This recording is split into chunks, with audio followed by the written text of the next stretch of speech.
Bom dia a todos, eu me chamo Guilherme e essa é a apresentação do meu trabalho de conclusão de curso, intitulado de Avaliação do Potencial para Reservatórios no contexto de um leque submarino dominado por lama, estudo de caso no Cenozoico da Bacia da Foz do Amazonas.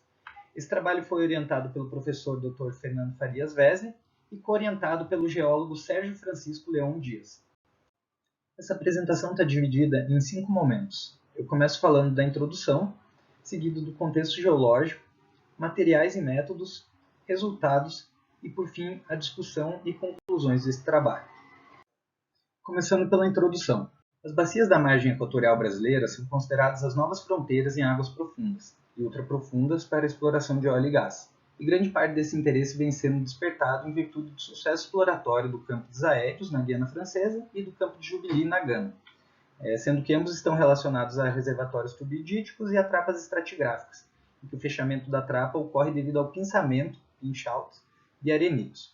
E nesse contexto está inserida a bacia da Foz do Amazonas, a bacia mais ao norte da margem equatorial, limitada na porção noroeste pelo platô de Demerara e na porção sudeste pela bacia do Pará-Maranhão.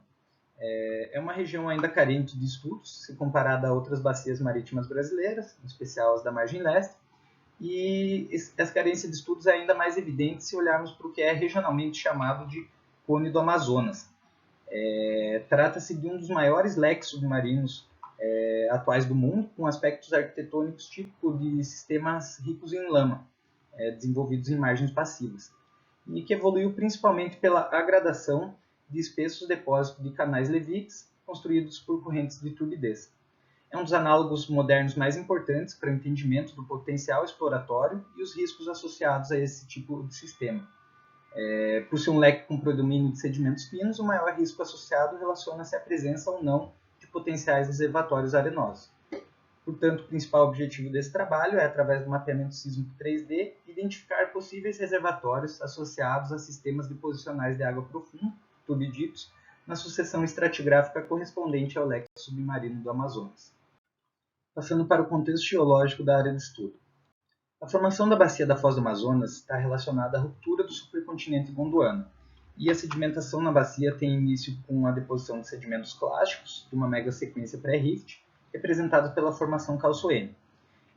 A fase rift ela pode ser dividida em 3 sequências, a primeira e a terceira representadas pela formação Cassiporé, e a segunda sequência representada pela formação Kodok, que se interdigita com a formação Cassiporé. A fase drift também pode ser dividida em 3 sequências, a primeira delas representada pela formação Limoeiro, a segunda representada pela formação Amapá, Travasas e Marajó, e a terceira sequência relacionada ao segmento dos Andes, representada pelo grupo Pará, já relacionada ao aumento do aporte terrígeno, onde é atualmente a foz do rio Amazonas, e compreende o que é chamado de leque do Amazonas. Existem 3 sistemas petrolíferos associados à bacia da Foz do Amazonas, sendo que o sistema petrolífero Travasas-Pirarucu tem um reservatório situado no intervalo de estudo desse trabalho. Entrando nos materiais e métodos, o principal material utilizado nesse trabalho foi um levantamento sísmico 3D, com aproximadamente 4.000 km² de área, migrado em tempo e cedido pela ANP. Para manipulação e análise de dados sísmicos, foi utilizado o software OpenDetect da DGB Earth Science. Esse fluxograma ele indica de forma simplificada as etapas realizadas durante o trabalho. Então, inicialmente foi feita uma varredura completa do bloco sísmico, com o intuito de identificar anomalias de amplitude. Foi selecionada para análise uma anomalia negativa de amplitude e o bloco sísmico ele foi recortado, visando contemplar essa anomalia escolhida e reduzido para uma área de aproximadamente 1.000 km². Feito isso, foi feito o mapeamento de um dos horizontes associados a essa anomalia, com um espaçamento de 2 steps, o que dá aproximadamente 25 metros, tanto para inline quanto para crossline. Esse horizonte foi gridado e foram aplicados 3 atributos sísmicos nesse horizonte. O primeiro deles, similaridade, indica a semelhança entre segmentos de rastreamento e foi utilizado com o intuito de delinear a morfologia do horizonte. E os 2 outros atributos, energia e amplitude instantânea, são baseados na amplitude e visam iluminar as propriedades acústicas das rochas que respondem à composição, porosidade e presença de fluidos. Feito isso, A última etapa do trabalho consistiu em analisar, descrever e interpretar as sismofaces que foram identificadas em associação com a anomalia escolhida. Falando agora dos resultados. Os resultados podem ser divididos em 3 segmentos, sendo o primeiro deles a caracterização de 3 sismofaces. Este é um mapa de contorno estrutural do fundo do mar, e nele tem a indicação de 2 inlines com picos de contraste de impedância acústica bem pronunciados. Essas inlines elas foram as principais utilizadas na definição das 3 sismofaces. E essa figura mostra então as 2 inlines em A e C sem a interpretação, e em B e D as inlines interpretadas. A sismoface zoom, que está representada por esse tom de verde, ela tem baixa amplitude e baixa frequência, além de ser recorrente e contínua por todo o levantamento. Em perfil transversal ela tem um formato de U por vezes em V, e ela é linear quando vista em planta. Ela ocorre de forma horizontal a subhorizontal e por vezes inclinada, devido ao surgimento de altos estruturais pós-deposicionais. Ela tem pouca variação em suas dimensões e geralmente tem aproximadamente 70 metros de espessura. Já a sismoface 2, que está representado por esse tom de amarelo esmaecido, ela também é recorrente em toda a área mapeada e ocorre juntamente com a sismoface zoom. Ela tem uma geometria em cunha, que lembra o formato de asas de gaivota. E, por vezes, um dos flancos é mais desenvolvido e mais espesso que o outro, como é o caso aqui em D. Às vezes, o flanco mais espesso pode chegar em aproximadamente 60 metros e no flanco mais delgado varia até 30 metros de espessura.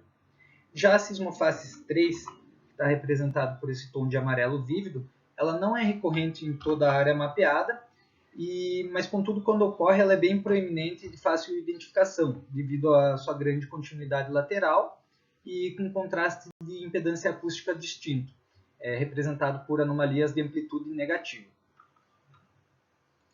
E essa tabela descreve e também interpreta as 3 sismofaces. Começando pela sismoface zoom, ela é então transparente, apresenta uma baixa amplitude e a morfologia linear quando vista em planta.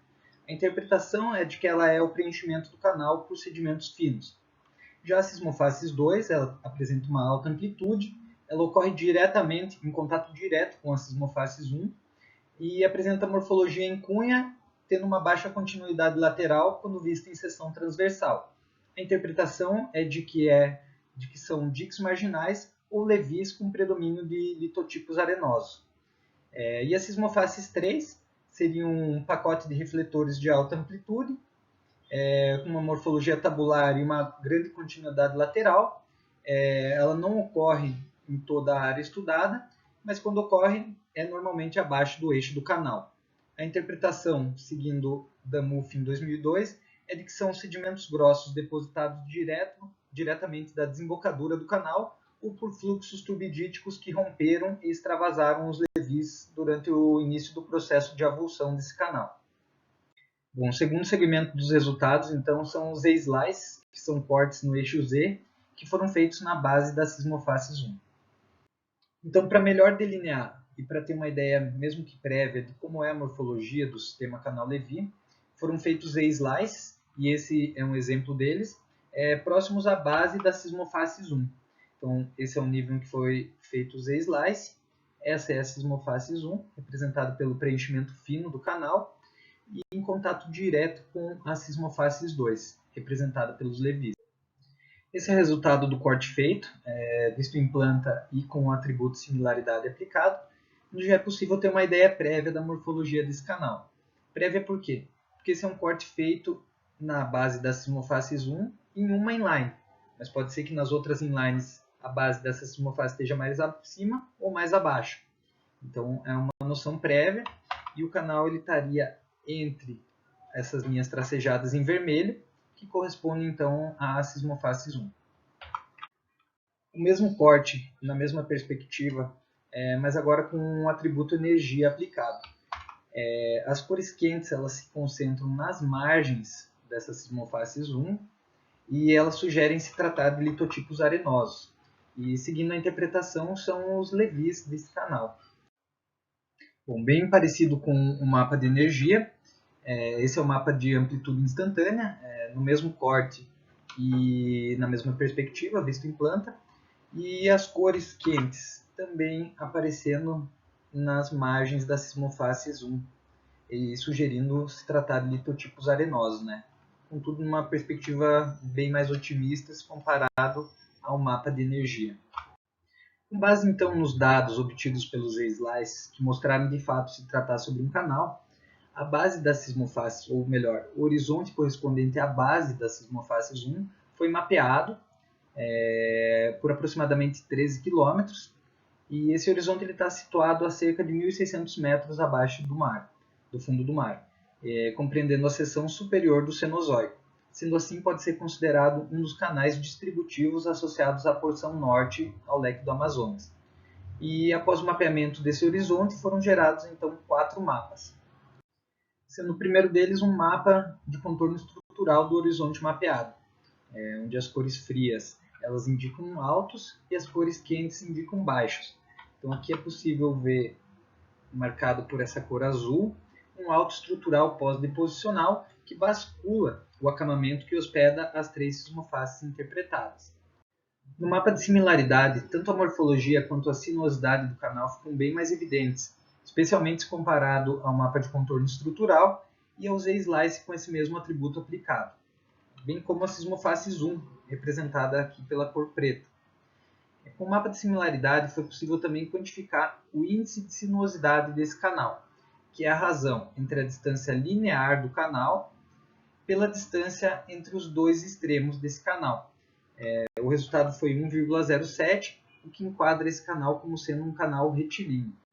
No mapa de energia, a sismofaces 2 fica bem delineada.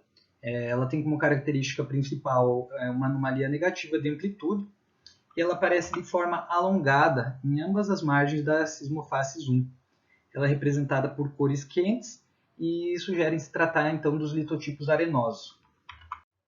E de forma bem semelhante ao mapa de energia, o mapa de amplitude instantânea ele destaca muito bem a sismofaces 2, representada novamente por essas cores, pelas cores quentes, e margeando em ambos os lados a sismofaces 1. As cores quentes sugerindo a presença de areias, e de novo o mapa de amplitude instantânea ele parece ter uma perspectiva mais otimista se comparado ao mapa de energia em relação à presença das areias. Entrando agora na última parte da apresentação, eu falo um pouco da discussão e das conclusões que foram geradas nesse trabalho. Começando pelo leque do Amazonas e os sistemas canais Levi. Nas últimas décadas, diversos estudos, utilizando principalmente dados sísmicos de alta resolução e sonares de varredura lateral, revelaram que, no leque do Amazonas, os canais distributivos eles podem assumir formas de leito, às vezes, bastante sinuosas e que convergem para sistemas de canais Levi, que, por sua vez, são elementos bastante comuns em ambientes de talude e de águas profundas. Então, essa figura ela ilustra os elementos constituintes desse tipo de sistema. Ela serve para que a gente compare com as feições identificadas nesse trabalho. Como, por exemplo, aqui estaria a sismofaces 1, definida nesse trabalho como o preenchimento do canal, e aqui o que foi caracterizado como sismofaces 2, representada pelos levis. Um sistema canal Levi ele é definido como um canal com um levi em cada lado, sendo que os levis eles são formados por transbordamento do canal quando há a passagem de correntes de turbidez. E os resultados desse trabalho sugerem que o sistema canal Levi descrito possui um empilhamento vertical ou agradacional, seguindo um modelo muito semelhante ao que foi proposto por Damuth em 2002, representado aqui por essa figura, que propõe para o leque do Amazonas um padrão agradacional de sistemas canal Levi como unidade básica de deposição. E nesse caso, a espessura dos levis, no padrão vertical de empilhamento, pode ser significativa, embora a conectividade possa não ser adequada. Além de que nesse esquema também é possível correlacionar com as sismofaces descritas nesse trabalho, sendo que aqui estaria a sismofaces 1, preenchimento do canal, a sismofaces 2, que seriam os levis, e as sismofaces 3, que são os refletores de alta amplitude, o pacote de refletores de alta amplitude, que seriam deposições mais arenosas e às vezes até cascalhosas, que precedem o desenvolvimento do canal e estão localizadas logo abaixo ao eixo desse canal. O segundo tópico da discussão trata sobre a geometria e a hierarquia do sistema canal-Levy que foi mapeado. Se enquadrarmos o canal mapeado no gráfico de tendência evolutiva de canais submarinos meandrantes proposto por Janoco e colaboradores em 2013, temos que ele se encontra num estágio de transição entre imaturo a submaturo. Ele é retilíneo, apresenta levis bem desenvolvidos e condutos meandrantes incipientes. Uma possível interpretação é de que esteja disposto espacialmente em uma posição mais proximal do sistema, próximo ao cânion e com um grau elevado de confinamento. É interessante lembrar que na bacia da Foz do Amazonas, a quebra da plataforma ocorre em profundidades ainda maiores se comparadas às demais bacias brasileiras. Isso ocorre em virtude do aporte colossal de sedimentos depositados pelo rio Amazonas. E analisando o contexto do sistema mapeado sob a ótica de hierarquia de canais, pode trazer contribuições no que diz respeito à possibilidade de reservatórios de óleo e gás nos levis proximais. Como abordado nos resultados, a anomalia de amplitude manifestada pelos levis sugere a presença de litotipos arenosos, muito possivelmente intercalados com sedimentos finos.